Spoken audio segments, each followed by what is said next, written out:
And that there is Mountain Dew.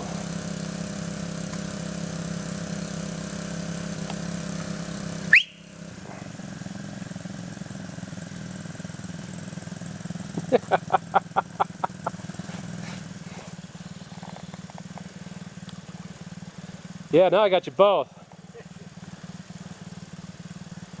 That's good. Yeah, we're down here having a good time.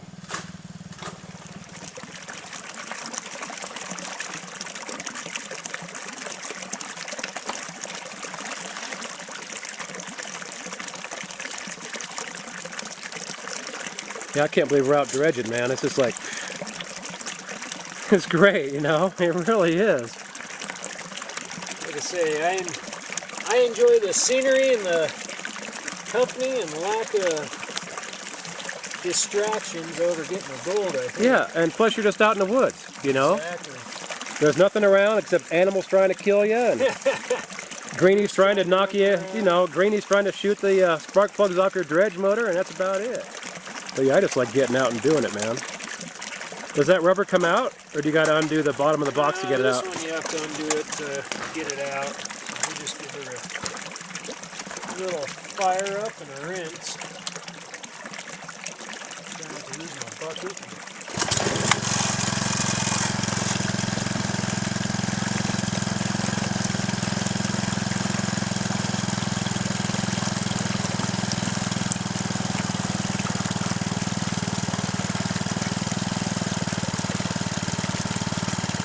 Yeah, you got plenty of black sand holding up right there.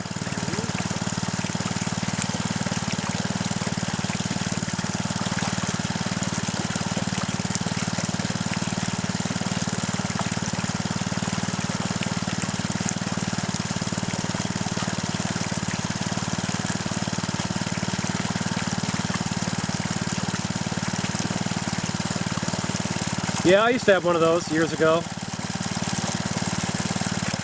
That was the second dredge I got was a little key and 2-inch. Yeah? Yeah. I love it, man. I do too, man. I could go anywhere in that thing. Exactly. You know, for the weight. I cut it down to where I had 6 feet of suction hose on it. Yeah. Because, you know, where I was going, I was usually bending over, it was like 3 feet deep, so I just let it run behind me. And I just, you know, I just run it up against me. You know, I knew where it was at all times. Yeah. Never even tied it down or anything. And always got good gold too, man. I was going to say, I have never seen anybody be able to pull a spine of gold out of anything larger than this. Yeah. Well, you can't. The bigger the gold, the more you lose as far as being able to catch the fines. Yep. I mean, you know what I would do for here? I'd put an over-under in that, though, just because. Yeah. Because the gold is that fine. And it may screen it down to maybe a 16th or even like 5/64 or something. You know, I mean, it'll go with a real small screen into the underbox. Because you're looking for the real small gold in this little spot, and that might really make a major difference when it comes to catching the gold. Yeah. Okay, story time. My first dredge was a keen 2-inch. I traded $20 in silver coins I found metal detecting for the dredge. Oh, no kidding. Yeah. $20 in silver coins, that's what they were worth? That's how much it added up to? That's what they were worth back then. The face value was $20. Yeah. And gold's now, or silver's, I don't even know what it is, silver $26 an ounce? 26, 27 Yeah, bucks? yeah, exactly. So that pretty much equaled out, because back then them dredges, the little ones, like 2-inch, sold for I think $7.95 back in the 80s, early 80s. Yeah. But that's how I got my very first dredge, and it was a 2-inch king. And No kidding. that was 1980. Huh. Yeah, my first dredge, that was I ended up getting 2 dredges. I went to a yard sale. I'm like, what's that? Are you selling a dredge? You know? And it ended up being an old guy named Bud Holler up there where I lived at. And he was just too old to go dredging anymore. You know? And he just couldn't do it, so he had a 2-inch and a 3-inch together. And the 2-inch needed some work, the 3-inch needed a motor. And it was for, he wanted $200 for him. Oh, heck Yeah. So I got the 2 dredges for $200. I rebuilt the motor, which is basically the same as the Honda, the old motor that they used to use for the Keens. And then I had a buddy down in Colfax who had, I saw his an ad in the Auburn Journal. He had a pump that he wanted to sell, an air pump. And when I get to his house, he had an air pump. He had a 5 horsepower motor with a Gold Divers pump on it. No, it was a Gold Divers pump. That would perfect for the 3-inch. Yep. And I bought all that, the air pump, the 5 horse motor with a pump on it and air and everything. He had it all set up for me for $50. Heck yeah. So I did that. I put together the 2-inch and sold it, and basically I ran that 3-inch for free. I got it for free, you know, and I ran it for years. I ran it for years, you know. It was just crazy. You don't have a second gold pan. I got pans in that backpack right there. Let's see.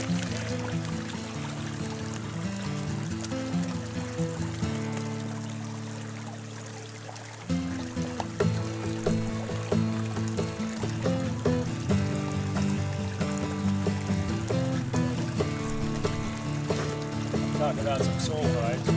Oh yeah? Well, look at that, yeah. Big old chunk of pyrite. Yeah. Yeah. That'll give you a heart attack. You see that flash in the bottom of the pan real quick. Yeah. Well, last night in the camper, Paul looked down on the floor and said, "What's that?" Big piece of mica that had come off my shoe. Oh yeah.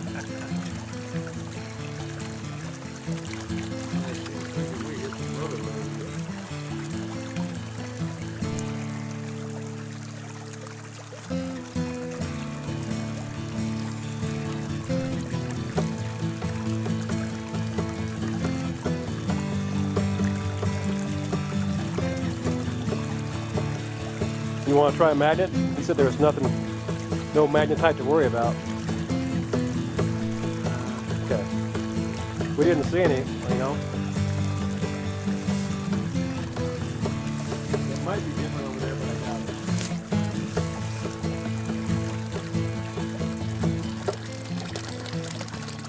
it. So here we are, middle of Hollywood Boulevard as usual. A squint shot. Oh yeah? Well good, we're getting metal. Yeah. Yeah. Dredging, high banking, keen dredging, pro line high banking. You know, this is the life. If you guys are sitting at home watching this movie, you better get your butt out in the river.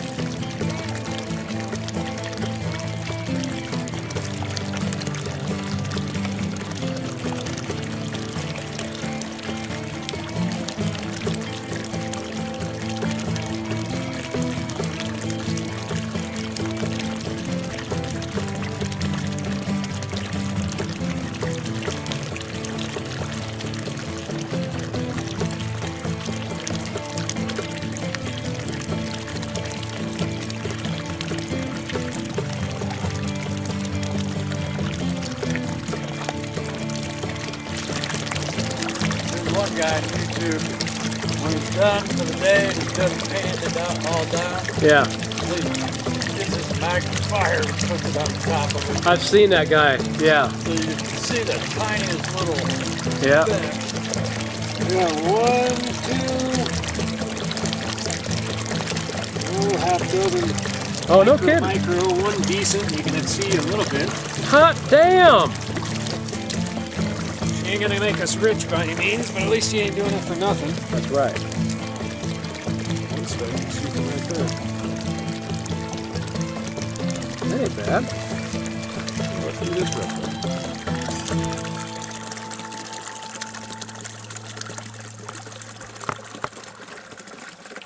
Uh-oh. Let us open up that nice speck. Can't go wrong. There's gonna be gold in them there hills, baby. The Manhattan Mine. If you, And I can't even go in. Well, there must be another entrance or something up there then. Because they're not going to haul the tailings out of here and haul them uphill. there's a couple of old pits up there that are filled in. Is this a would Tellaride imagine. mine? I would imagine so. Well, Okay. I don't know. Yeah. Maybe not, because the There's the original other mines air up shaft here, upstream. the right up the original hill. mine shafts up here assayed out at $800 per ton. Oh, no kidding. So that's pretty rich for being a Telluride Yeah, mine. yeah, I don't know. They had to have some, you know, they said they had defined veins in them. Yeah. So I would imagine it was a pretty good, clean ore mine. Yeah. Very cool. Have you Yes, ever it is. detected the tailing piles? Mm-hmm. In fact, I'm working through some stuff right now.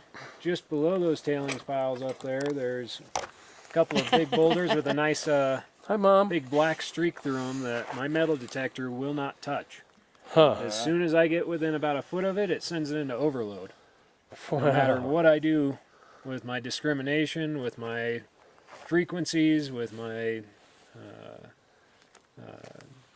sat, you know, Yeah, right. Yeah. anything, I can turn it down as low as I can go and still goes off. Yeah. I've done that So- many times. That's the way I find some good gold is by turning it out all the way down.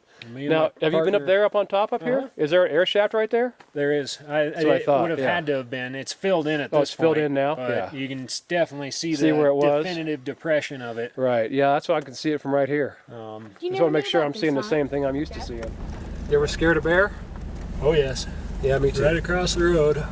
It scared me, and luckily I scared it too. Oh, We were up I've had during him elk charge me and season scared him one that time. way. 3 years ago during elk season. Yeah.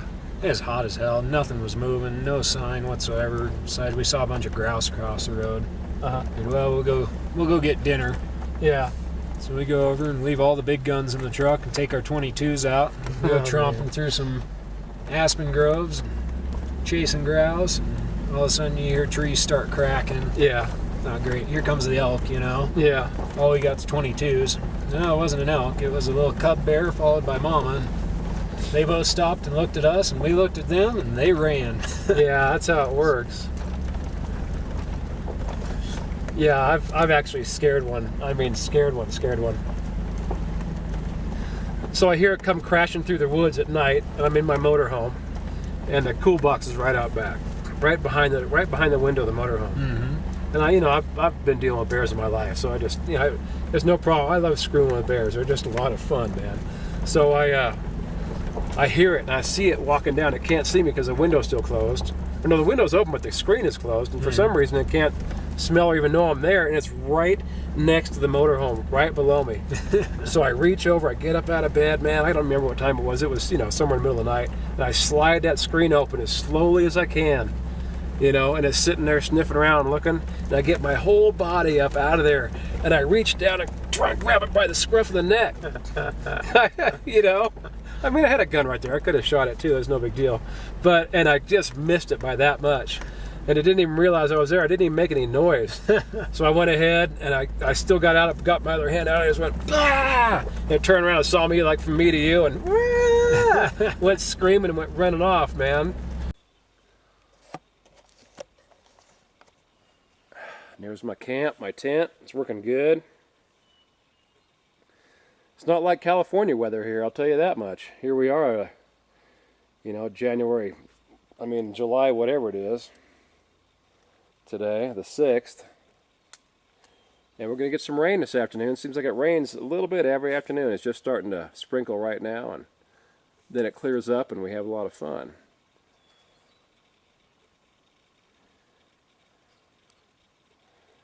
And you know what? When I go camping, I gotta be an American. So I got my flag sitting up there on top of that little stand of rocks, as high as I can get it up there. We probably had 50-mile-an-hour winds last night, and that flag just stood just like it's supposed to.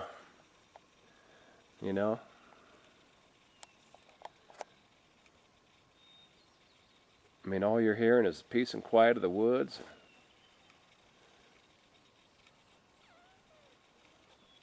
And that's Jeff's camp, Jeff and Paula's. Scott already picked up because he only had the day off.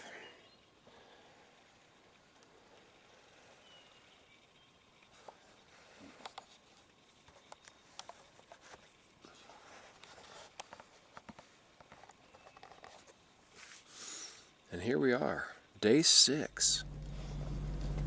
Well, we're all packed up and ready to go. All I gotta do is pull the flag and we're out of here.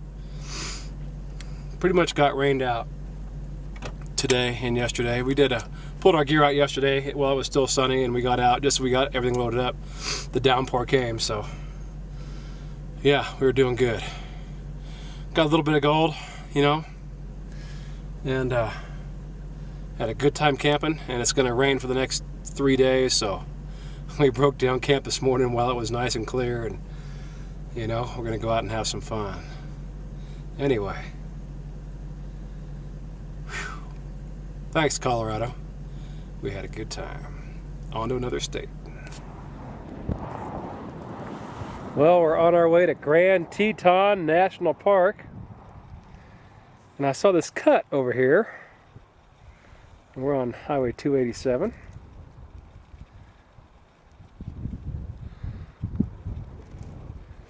And I thought, so that granite cut, it's like, wow, look at that. It's so huge, how can you miss it? But that's what we're looking for when we're looking for gold too, is stuff just like this, even though it's not on a grand of a scale, as far as being a mountain, showing the mineralization in different spots in different ways. But this is the same type of thing we're looking for in the river.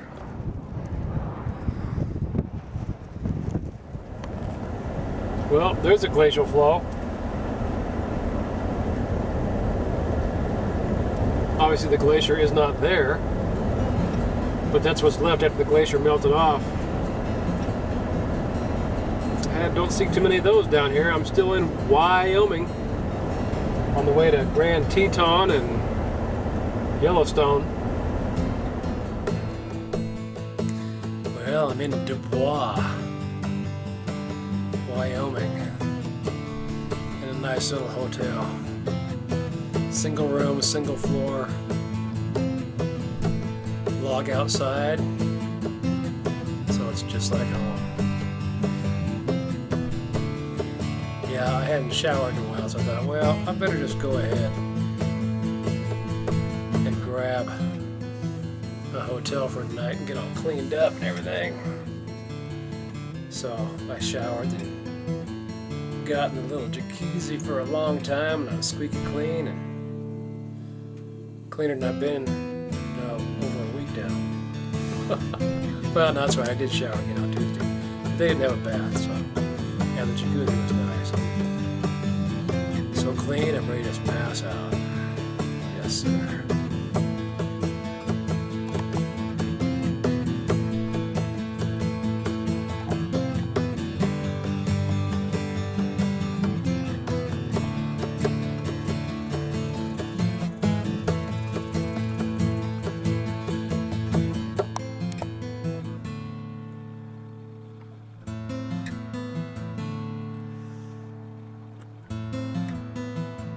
Well, a couple of elk, a mom and her calf. Good take.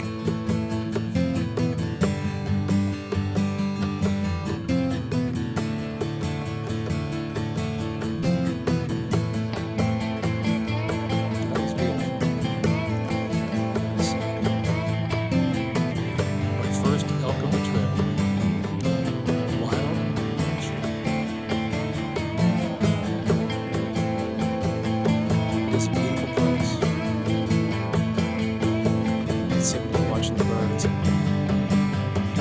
Butterflies playing around me. I had one beat and landed on my shirt here.